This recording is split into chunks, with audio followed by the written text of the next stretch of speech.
Hey team, Craig Robbins here. I want to talk to you today about staying away from negative people and your own negative thinking. Super important to keep your energy up in this business and keep optimistic. It's really easy to be negative. As a matter of fact, personally, I think it's in the human DNA to think of negative things. I think it's normal to think about there being a lion behind the rock. And so we think it's a risk management concept, and it is important. But in a sales business and in a real estate business, it can really pull you down and it can really be degrading. So I'm going to just go through a little bit of a map with you and a little talk with you, not necessarily a map, but a little talk with you about staying away from that, that negative impacts in your life. So negative thinking. I want to start off with most people are addicted to it. They're addicted to this thinking because they think, if this didn't work out, that person's not going to be there. They're going to say no. This deal isn't going to close. A lot of people are negative, and it's a normal thing in an office. It's a normal thing. You'll find that a lot of people use negative talk with each other to create a bond. They talk about how things are crummy, and then they feel like, okay, well, we can relate to each other because we both agree this is crummy. Okay, so negative thinking isn't addictive. But here's the number one addiction. The number one addiction is this. Most people think this way. Things are not like they're supposed to be. Okay, they're not the way they're supposed to be, and there must be something wrong with it, them, or me. This is an absolute human addiction. That things aren't the way they're supposed to be, and there's something wrong. And so we're going to talk about what that is. So it is the situation. Things aren't the way they're supposed to be, so Colliers should be different. It should be different, or the industry should be different, brokerage should be different, and my friends are doctors and it's different.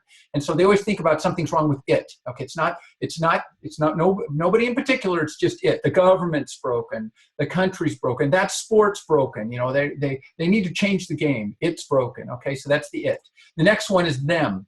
Okay, there's something wrong with them. It's not me, it's them. They've got this messed up, and if corporate could figure this out, or if the manager could figure this out, or if that client could get their act together, there's always something wrong. It's not going the way it is, and it's their fault. And then lastly is the one where it's my fault. There's something wrong, and it must be me.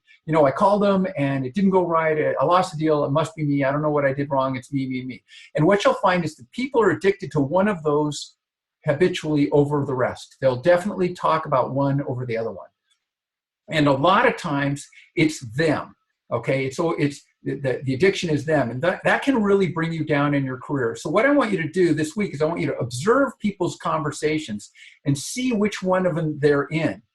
And just notice that you'll find that sometimes top producers, they never do anything wrong. It's them, it's it, but it's never me. It's never me. The top producer will never admit it's them. So what you want to do is you want to focus on, when you're watching people, which one they start laying blame on.